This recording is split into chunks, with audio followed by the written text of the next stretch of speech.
From a life on your own to a family of your own. From walking her to school to walking her down the aisle. From the saddest endings to happier beginnings. Avida. Good day, everyone, and welcome to another leg of Inclusive, the Inquire webinar series presented by the Philippine Daily Inquire's Property Section and Avida Land. I am Tex Samaniego, editor of the Property Section, and I will be your host for the day. Today, we'll be zooming in on the next generation buyers, from the millennials to the Gen Z, as many believe this is a market to watch out for. We would like to know and understand more about them, their buying behavior, their requirements, wants, and wins, and how this market can help prop up consumer spending while the country seeks to recover from the COVID-19 pandemic.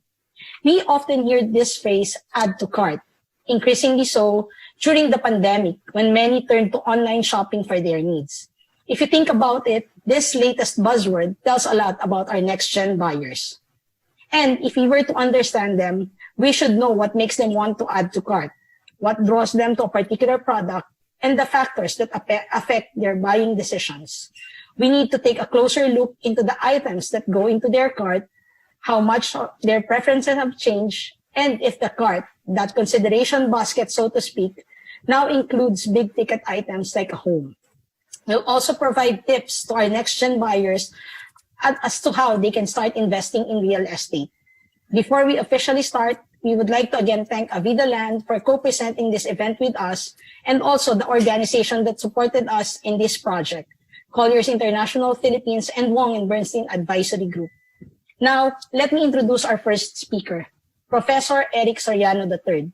He was the former country president and CEO of Electronic Realty Associates, the former chairman of the board of Santras Developers, the founding head of Mega World Lifestyle Malls, the founding CEO of Resorts World Manila, the former vice president and group head for business development of Greenfield Development Corp., and the former strategic advisor of JG Summit Group. Today, he is the executive director for ASEAN Real Estate Policy, the independent director of Resorts World, a real estate consultant for policy and strategy, and the executive director of Wong & Bernstein Group, an Asia-Pacific-based strategic advisory firm that specializes in family, governance, succession, and next-generation leadership. Welcome, Prof.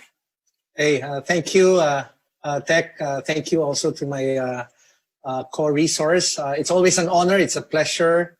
And I'm excited to share a lot of things about the add to cart phenomena. So again, thank you for this invitation coming from Avida and Inquirer Real Estate. Thank you, Prof. Now, our second guest speaker is Joey Roy Bondo. He's the Senior Research Manager at Colliers International Philippines.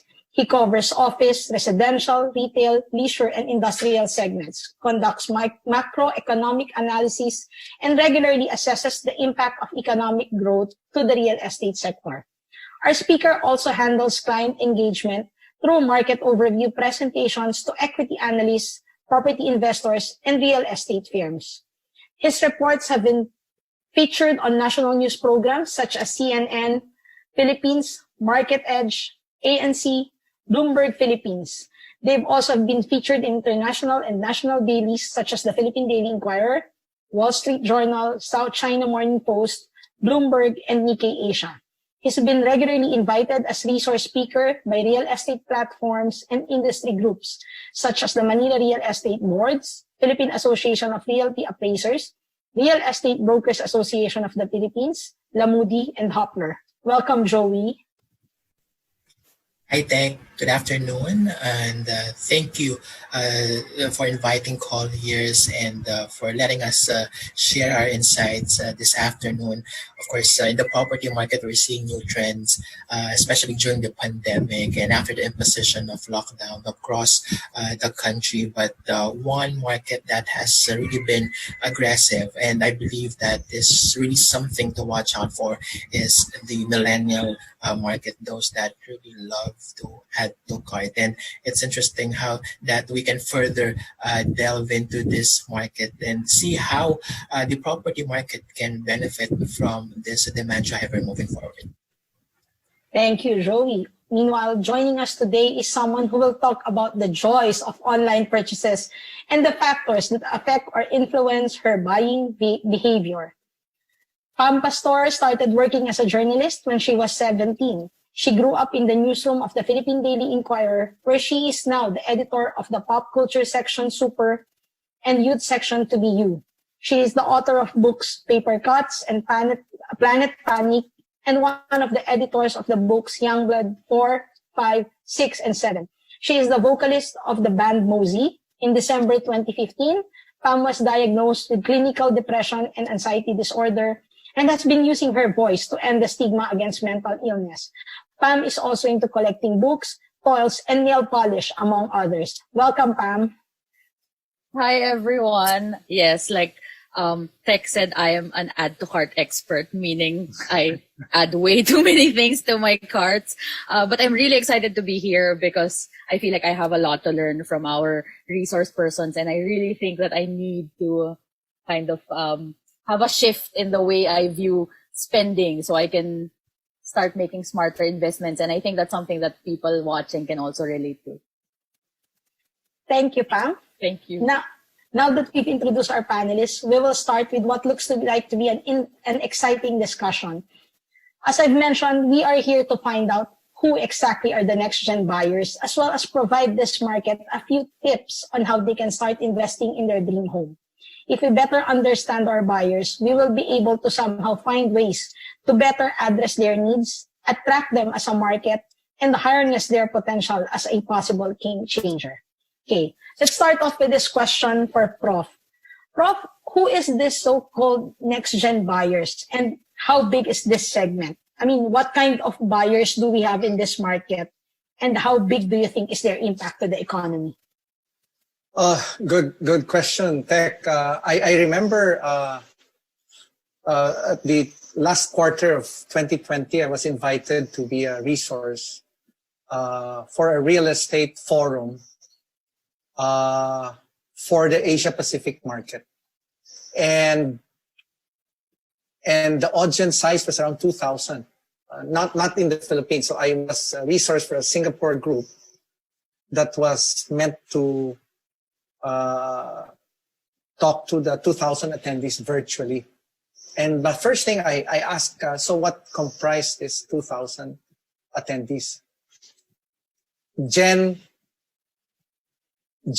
Y and Gen Z. Okay, which means those who were born from 1981 up to anywhere from 1981 to 1996. So we're talking about Pam's age, and maybe even Joey's age, right? So, and what was the topic of my talk? Real estate, plain and simple. And what kind of what kind of areas should we be tapping? Markets in Thailand, Indonesia, the Philippines, because the bulk of the 2,000 were from China and India.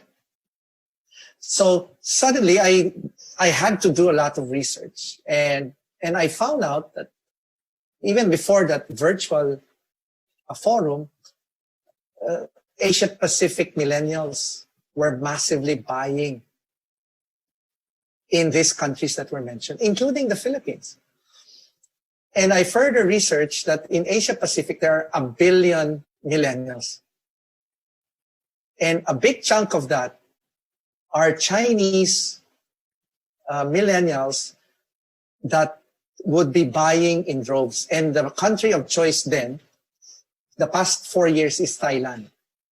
So just to give you some numbers, in Thailand, from 2017 annual, Chinese millennials would be buying 50% of all foreign-driven demand. So 50% of their 30, 40,000 units that are sold, mostly condos, half of that are literally being lapped up by this Chinese generation Y and Z. So yes, it's a massive market out there. And the Philippines apparently is one of those countries that are in the radar of this investing demographic. And if you have the add to cart, they actually call it the swipe right. Tawag naman nila swipe right. It's a credit card thing. I don't know. At first it was so alien. They call it swipe right. So I don't know. Swipe right? I don't know. But that's why when you said add to cart, when you sent the material, I said, we normally call it swipe right. Because when I was assigned in Singapore 20 years ago, the millennial market were obsessed with 3 C's: cash, cars, and condominiums. So this topic is so appropriate, very timely, because it highlights the massive movement of real estate in our country and other countries like Indonesia and Thailand. So it's huge. We may not be topping it, but I totally feel it. And even 2 years before, big developers have had movements of real estate condos that have been purchased by overseas generation X, Y, and Z. So that's the extent of that market that must be tapped. And I think it's just appropriate that institutionally big developers must seriously consider. But Prof, do you think we're already doing enough to entice this market? Absolutely not. Absolutely not. The buying behavior in this market, their appetite is so huge. They're tech savvy. I believe we have not reached a point where we're delivering 500 million US in sales for this market. We're probably just hitting a certain figure, but we haven't reached a certain level where we can qualify as a big exporter of these condominiums to this market. So maybe we're topping 10-20% of that market, unfortunately. Thank you, Prof. Well, Joey, listening to Prof. Eric, it seems that it has a very good potential as a market. But I would like to get your thoughts about this segment. I mean, when it comes to big ticket items like real estate investment, would you say that we are also seeing the same kind of demand? And how much of this segment is into property buying? And how can developers actually benefit from it? If you look at total condominium demand all over Metro Manila, interestingly, it is the affordable to mid-income and then the mid-income to upscale condominium segments, price segments that are driving the market. So when you talk about these price segments, you are talking about price points of between 1.7 to 3.2 million and then 3.2 million to 6 million pesos. And all over Metro Manila, we have young urban professionals that have really been driving the demand for these condo units for these price segments even before the pandemic. And not only that, we have a lot of young Filipinos working abroad, and a very viable investment option for these mobile and dynamic Filipino workers abroad is a condominium investment. So they have been also helping drive that demand for condominium units in Metro Manila and even all over the country. But what we have seen, especially during the pandemic, is that a lot of developers, investors have been trying to capture the demand from this specific segment of the population, because they were able to save during the pandemic. They realized that with the pandemic and another epidemic or pandemic might again affect the country or the world in the future, they realize that, okay, I need to invest now in a property. And also they've realized that they need to invest in a property that could help them generate passive income in the future. So overall, if you look at the demand for the affordable to mid-income and up to the upscale condos, which are priced from 1.7 up to about 8 million pesos per unit, this market, the millennials, the add-to-cart market, is definitely helping drive that demand. But I agree with Prof. I think the developers can further capture this market. I think aside from offering extended, attractive payment terms, developers can maximize the fact that their projects, their condos are situated near the infrastructure projects that will be developed from 2021 and even beyond the pandemic, and also the fact that the mortgage rates at this point are very low and competitive. So these are just some ways, innovative ways, on how developers can further tap the demand from this segment. Joey, you mentioned about tapping the demand from this market. I think my next question goes to our market, the add to cart market expert, Pam Pastor. Natatawa na si Pam. How would you describe your shopping behavior? Are you one of those who keep adding on to cart? And how much of these items actually reach the checkout counter? I think my shopping behavior, if like financial experts would look at it, would be described as horrific. But before I go there, I wanted to say to Prof that parang for the Philippine millennial market, when you say swipe right, that's more used in dating apps. Like people swipe right on people they want to match with. Diba? Really? So yeah. You can blame Tinder for that. So yeah, my gosh, my spending habits are really a bad example. So I think that's a good reason to have me here as parang the what not to follow for millennials watching. You know how si Marie Kondo was trying to get people to live a minimalist life by asking themselves, does this spark joy? The problem with me is too many things spark joy, so I keep buying them. I keep adding them to cart and checking them out. And things don't even stay in my cart for long. You know how some people say, parang you keep it in your cart, and then if you really want it, like a week later, you check, no, like if I want it now, I just go for it. So it's a really bad thing, but I think it's become a coping mechanism, not just for me, but because I also did a story on this some months back na parang have you been shopping online during the pandemic? And a lot of people said, like me, initially they weren't shopping, but then eventually people started buying things that they normally wouldn't spend on. And these were pricey things na parang like, but then, because of the pandemic, people have justifications like, oh, I need a really nice office chair. So I'll spend 25,000 on that, mga ganon. I haven't bought an office chair, by the way. I've been buying toys instead of office things. But yeah, and it makes you think, because when you're adding to cart all the time and you're shopping, you may think these are little items, but when you add them, which I don't, which I should, in reality, they can be the equivalent of big ticket items that I normally avoid. So this is making me reflect on my shopping behaviors and yeah, because parang I think it's funny to me when I say that my only investments are my books, my toys, and my shoes. Pero in reality, like, holy crap, I've been working for so long, but I have no like real investments to show for it. So Prof and Joey will have a lot to teach me today. Looking at your social media accounts, I've seen that you've been an avid add to cart customer. So, what are the factors? Is it out of whim, impulse? What affects that buying behavior? I've always been an impulsive shopper. Hindi ako planner. Like, if I see something and I like it, I'll go for that.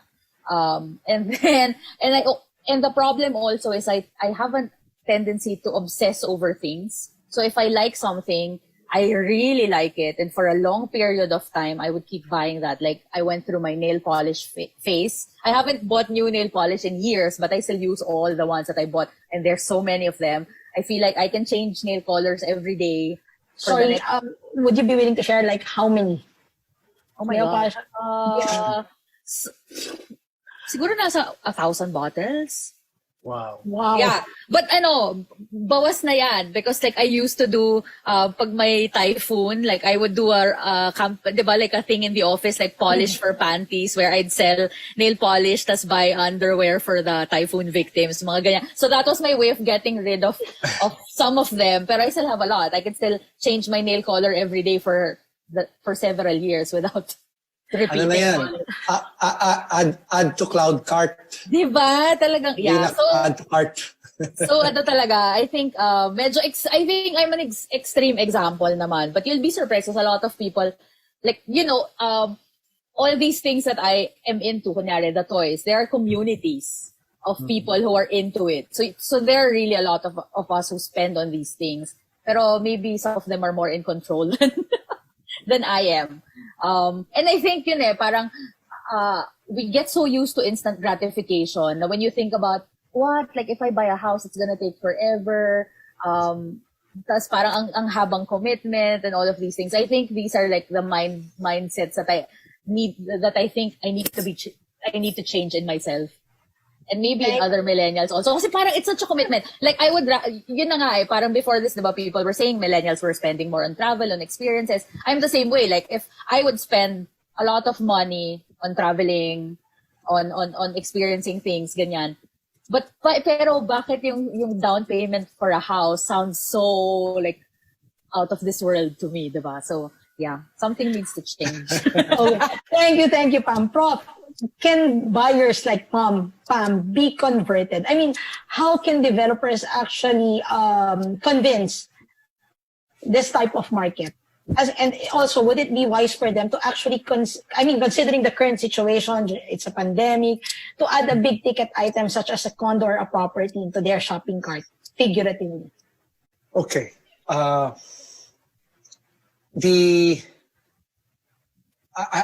probably use my example. If I were Pam's age, my biggest regret when I was Pam's age was to actually not buy real estate. So I'm playing catch up now. I'm a Gen X, and how I wish I could be a millennial so I can grow my portfolio. So this catch up is what I can consider a likelihood of a pent up demand for real estate because we never got to spend our money because of the pandemic. So may naiipon tong mga millennials last year when there were travel restrictions. Therefore, it is the best time to actually explore with what Joey mentioned, that developers are stretching payment terms, making a lot of concessions, some not even offering down payments. This is the best time to really seriously explore the possibility of making that major decision of buying a piece of real estate. So definitely, if I were in Palm and the shoes of many millennials, I'd do it now. And how do I get attracted? Clearly, the millennials are digital natives. They would like a seamless transaction without compromising security. They would love to look into aspirations and some form of advocacies on developments that they feel they can connect to their language.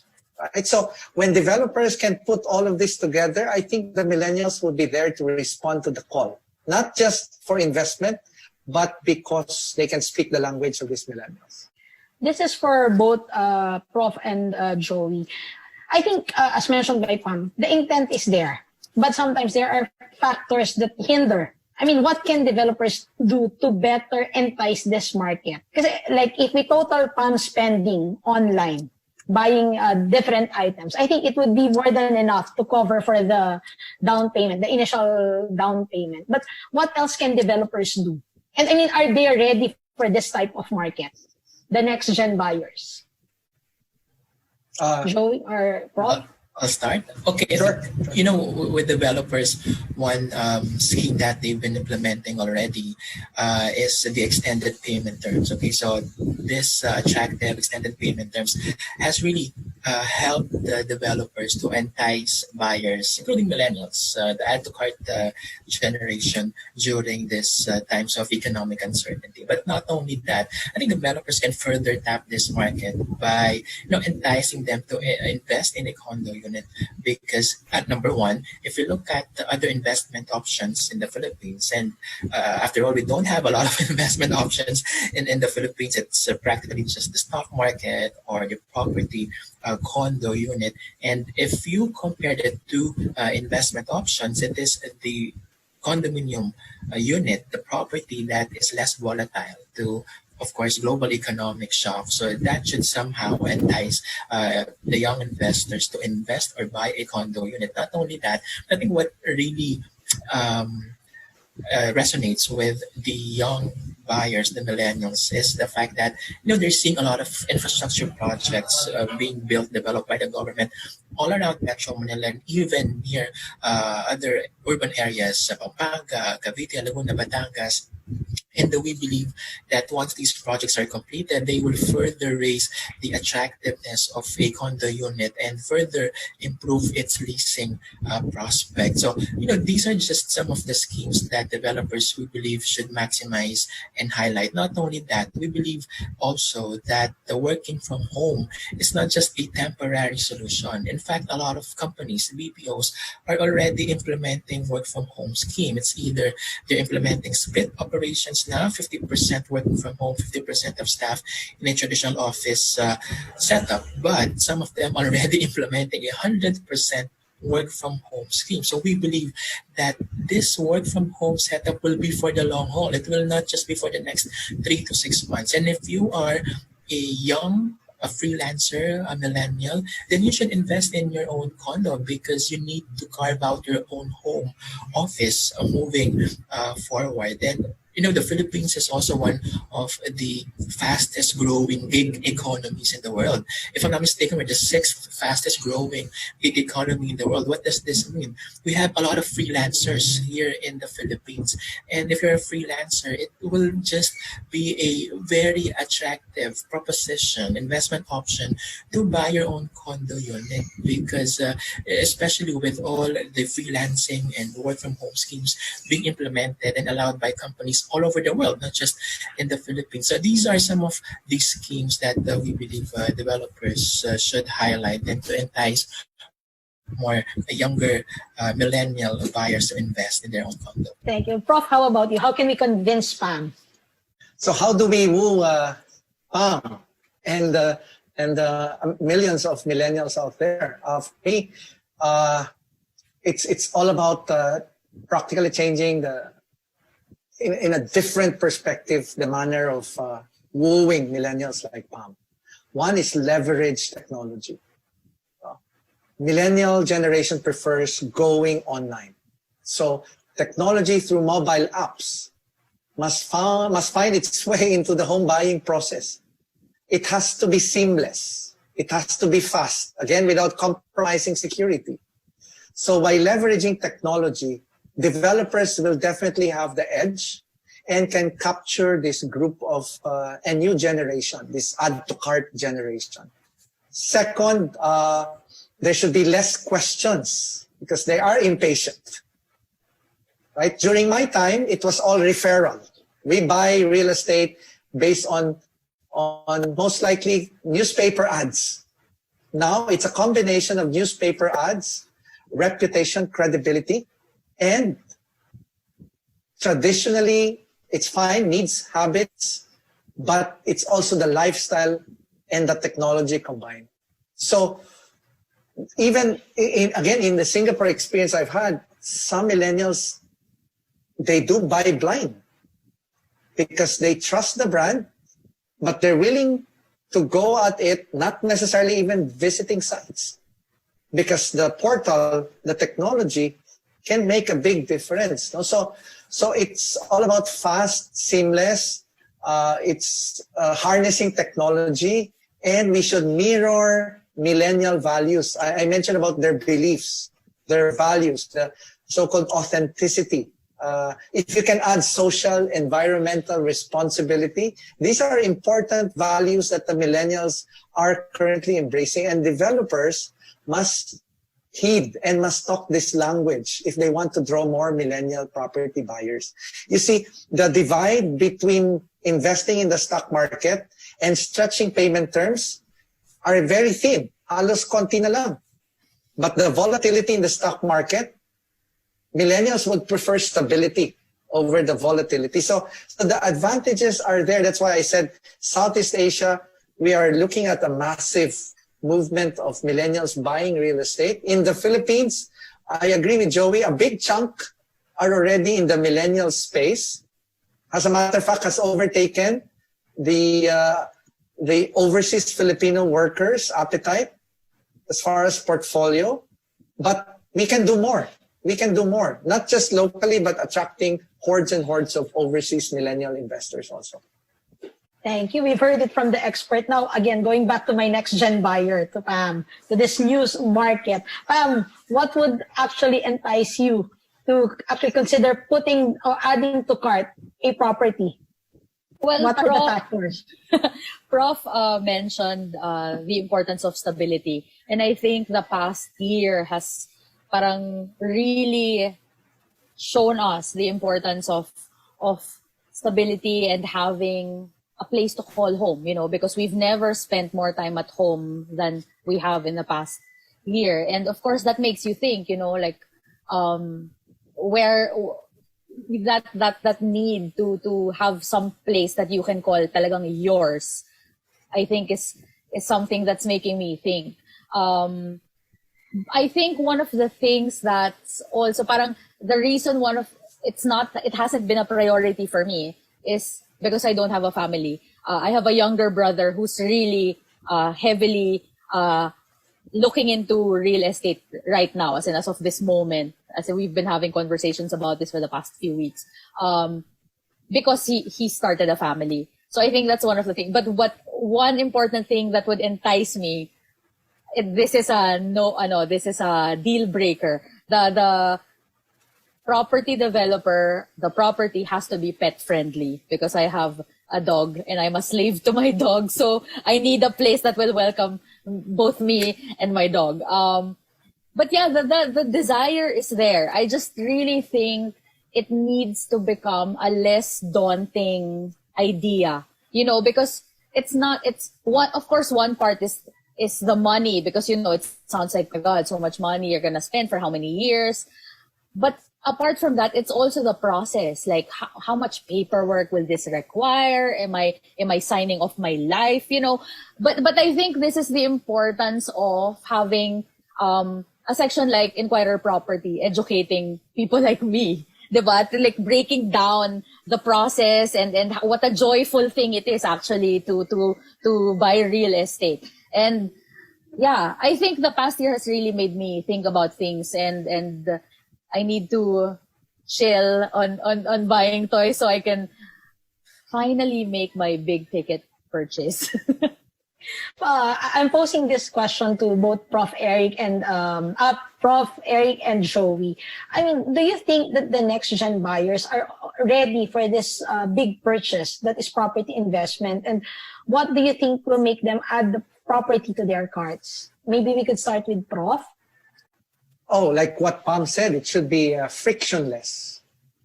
Not just seamless, but frictionless, because they're impatient. They don't want to go through the whole gamut of, like what she termed it, daunting. I know it's a life-changing investment, but if developers can make it so friendly, not just by way of stretch payment terms, but less paperwork and a lot of education coming from all sides, that this particular crib is a walk in the park, there's going to be a beeline to condominium purchase, especially condominiums. That, in fairness to developers, they've made it less daunting, no? And then it speaks about emotions, their aspirations, and essentially making it even furnished units, because Millennials don't want to go through the hassle of a 2-month, painstaking touch point that's so clearly a waste of their time. So if this can be addressed, I believe millennials and the developers would be a wonderful alignment, and creating more volumes for the industry. Thank you, Prof. How about you, Joey? I agree with Prof. And just to add to what Prof mentioned, I think developers should also start migrating online, be more aggressive in tapping this millennial market by implementing digital platforms. So you have virtual inspection of condominium units, you have real estate management services that will help the millennials handle all the nitty-gritty and other technical and paperwork. So I think that's what developers should do, because after all, if you really want to tap and maximize the potential of this millennial market, you need to follow the trends that they've been following. You need to be updated with what they've been doing, perhaps do more promotional videos online. You have the likes of TikTok, for example, just to capture their interest. And I think that is a good start as well. So I think for developers, they should really be more innovative and just see what this market really wants, and gravitate towards what the millennial and the add to cart market prefers at this point. Wow, this has been such an interesting talk, and I'm sure we've all picked up a lot of insights from today's webinar. Thank you so much to our speakers, Avidaland, for partnering with us, and of course, our organization partners, Colliers International and Wong and Bernstein Advisory Group. Unfortunately, that's all the time we have for today. But before we officially close our webinar, may we hear some final thoughts from our panelists, starting with Prof, followed by Joey and Pam. Oh, thank you. Thank you for this wonderful opportunity to share some insights. But one thing is clear, pent-up demand for real estate has been stoked by the virus crisis. And despite all this soaring unemployment and the gloom-doom scenario, I think all systems clear that we're heading towards post-vaccine days, which means people will start getting back their paychecks. There will be a lot of optimism about long-term futures, and absolutely part of their wish list and their pecking order of things is home purchasing. So I said if I were a millennial now, I would really list down my portfolio, because if Pam wishes to retire early or become semi-active, say 20 years from now, semi-active, passive income comes into the picture, right? Passive income. And when there's passive income after acquiring products or condominiums or houses many years back, you can have the best of both. Have income, no pressures, but you can still do whatever you want in life. So it's all about loving yourself and investing early so you can partake of the joys of an early retiree. Thank you, Prof. Joey? Okay, let me paraphrase a few points that I raised in my Colliers review column. But, we're seeing a lot of positive news about the potential rollout of a COVID-19 vaccine. Economic analysts are projecting a much faster economic growth next year. And we hope that this economic rebound will redound to the property market. And, if you look at the population segments, one population segment that will really help the economy rebound and the bounce back stronger is the millennial segment, is the add to cart segment. So we developers that are really trying and planning to tap this pent-up demand, especially once market sentiment recovers and the demand really rebounds, should maximize this market and really capture the demand from this millennial and add to cart segment. And we already highlighted a few suggestions and recommendations for developers and how they can further maximize this segment that we believe will help drive the property sector moving forward. Thank you, Joey. And now, Pam. For millennials watching this, what I would like to tell you is don't be like me. And I wish I can ask Joey and Prof. Sariana to plan my future and help me figure out my finances and what I'm doing with my life. But I'm challenging millennials who, like me, probably have said, I can't buy a house or a condo, I can't afford it. I'm gonna do this too, I swear. I'm gonna list down everything you've been spending on, and you'll be surprised. I think we will all be surprised at how much we actually spend on little things, because these things add up. And in reality, we can actually make an investment that's gonna be a real investment, you know. For developers, I think it would be great if yeah, like, you know, cause we're a generation that's so used to having things laid out for us, you know, and we're so used to instant gratification. And if it's hard, we might just not do it. So try to make the process easier, and break it down for us again. Because I said, like, it really sounds daunting. And I'm not even like a millennial. I'm like on the older side of the millennial spectrum, but that's still daunting to me. And I know, like, there are people who figured it out, because I have friends who've bought multiple properties already. But there are people like me who are like, like, there's too many steps, you know. So try to make it easy for us, because the truth is, who doesn't want a home, diba? Like, everybody would want a place that they can call their own, especially at a time like this. So yeah, I challenge the millennials. Let's do this. I think this has been such an eye-opening discussion for me. It's given me a lot to think about, and maybe by after, like, maybe several webinars more, I'll be telling you that, hey guys, I just bought my first property finally. And thank you so much for inviting me, Inquirer Property. Okay. Thank you, everyone. And just a simple one reminder from me, please, the next time that you push that button, the next time that you add to cart, please try considering buying a property, because who knows, maybe if you start early, as Prof and as Joey and as Pam has mentioned, you'll be ready for the future. This wraps up our webinar today. Before we sign off, we want to remind you to take advantage of the 30-day free trial of Inquirer Plus, the Philippine Daily Inquirer's digital newsstand. For more information, you may visit inquirer.com.ph, Inquirer Plus, and check out the QR code on your screens. Again, this is Tex Samaniego of the Inquirer Property section. Thank you, good day, and happy adding to cart. From a life on your own to a family of your own. From walking her to school to walking her down the aisle. From the saddest endings to happier beginnings. Avida.